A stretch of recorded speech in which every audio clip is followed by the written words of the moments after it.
So, good day, sir. Next ano naman po natin is yung at aming SIPO. Kasama ko po ulit sila Roleda, Saison, Orlino. And ipapaliwanag ko po yung group report namin para sa SIPO.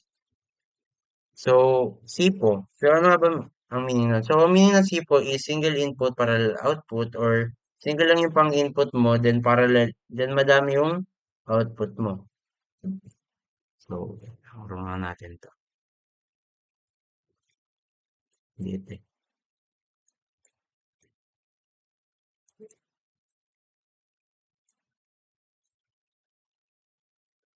So, dito naman po, meron tayong dalawang switch, which is itong ating serial input and itong ating reset. So, same lang sa iba, yung reset, pag nag-ano siya, like, kunyari, nag-input ka ng high-low, kahit na nag-ano pa rin siya, processing pa rin siya, marireset mo yun, and mawawala lang yung mga ilaw. Yun yung function ng ating reset button. The next naman natin is yung serial input.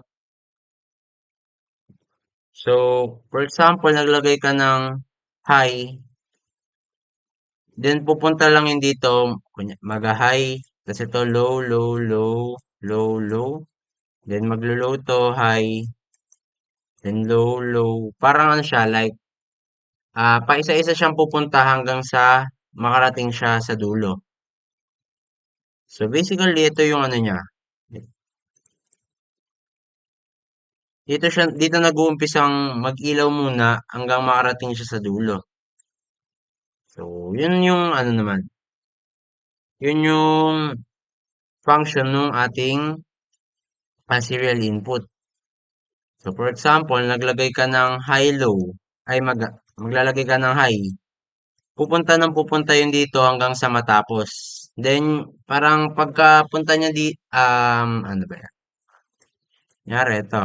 Umilaw to, tas next, ano naman niya, next clock. Dito naman pupunta yung ilaw, ito naman mawawala yung ilaw. Parang 0, 1, 0, ganun.